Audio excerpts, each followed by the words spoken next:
নিজস্ব গুণৰ পৰা নিজস্ব ফালৰ পৰা নেচাৰ ফ'ৰ্চ নামৰ এটা অনুষ্ঠানৰ জৰিয়তে ইতিমধ্যে সমগ্ৰ অসমত কেইবাঠাইতো গছপুলি ৰোপণ কৰি এক সমাদৃত হৈছে আৰু সকলোতকৈ আজি ভাল লাগিছে যে এনেকুৱা এটা পবিত্ৰ ক্ষণত আমাৰ অসমৰ সম্পদ এই মানাহ ৰাষ্ট্ৰীয় উদ্যানখনত ইতিমধ্যে বহুত ধৰণৰ গছ কাটি পেলাইছে যি উদ্যানখনক লৈ পেলাই আমি গৌৰৱ কৰোঁ সেই উদ্যানখনক আজি নাহৰৰ পুলি হওক বা বিভিন্ন গছৰ পুলি ৰোপণ কৰাৰ কাৰণে ৰাইজৰ মাজত এটা সজাগতাৰ সৃষ্টি কৰিব বিচাৰিছে গতিকে এই ক্ষেত্ৰত নেচাৰ ফ'ৰ্চ সদায় আদৰণীয় আৰু বিশেষকৈ সঞ্চালক হিচাপে স্বপন দাস ডাঙৰীয়াই যিখিনি কৰিছে সলাবলগীয়া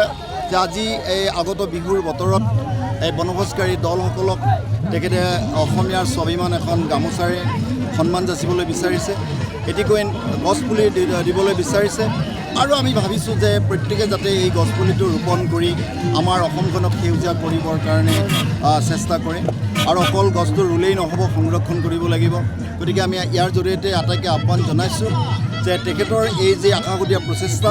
ফলপ্ৰসূ হওক আৰু আমি আটাই যাতে গছবোৰ ৰোপণ কৰি সংৰক্ষণ কৰোঁ তাৰ কাৰণে মই আটাইকে বিনম্ৰ অনুৰোধ জনাইছোঁ আৰু সদৌ এইটোৱে ক'ম যে তেখেতৰ যি একক প্ৰচেষ্টাৰ জৰিয়তে নেচাৰ ফ'ৰ্চ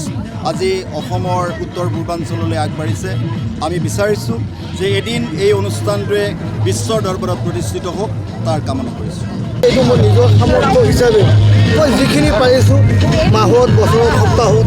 যিখিনি পাৰিছোঁ মই সেইখিনি গছপুলি নিজেই ৰোপণ কৰোঁ আৰু ইয়াক মই সংৰক্ষণো কৰোঁ এতিয়ালৈকে মই মোটামুটি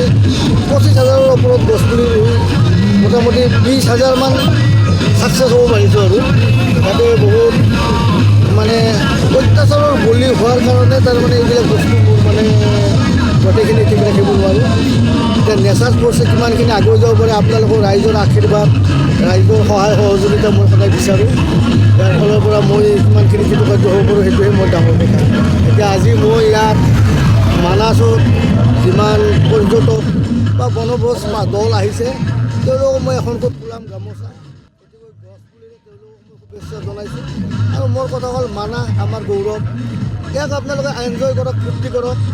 খোৱা লোৱাৰ পিছত যিবিলাক মানে লেতেৰা ভেতেৰা হৈ থাকে এইবিলাক যেন নহয় পৰিষ্কাৰ পৰিচ্ছন্নতা আমাৰ প্ৰত্যেকৰে কৰ্তব্য দায়িত্ব মানাহক সুন্দৰ কৰি ৰাখিবলৈ হ'লে আমি প্ৰতিজন ব্যক্তি বনভোজ খাবলৈ অহা মানুহ বাদেও আমি যিমান মানুহ থাকোঁ প্ৰত্যেকেই ইয়াৰ ওপৰত এটা সেয়েহে কোনোবা মানুহ পৰ্যটক বাহিৰা মানুহ আহি ইয়াতে এটা শান্তি পাব ভাল পাব আৰু তেওঁলোকে গছপুলি এইকাৰণে দিছোঁ যে তেওঁলোকে এই গছপুলিবিলাক নিজৰ অঞ্চলত ৰুই ইয়াক সংৰক্ষণ কৰি আমাৰ অসমখনক ভাৰতবৰ্ষ পৃথিৱীখনক কেনেকৈ সেউজ সুন্দৰ কৰি ৰাখিব পাৰে গছ নাথাকিলে মানুহ নাথাকিব গছৰে ইমান গছৰ কথা যদি কোৱা যায় গোটেই দিনটো ক'লেও বোধহয় শেষ নহ'ব গছে কিমান আমাক দি আছে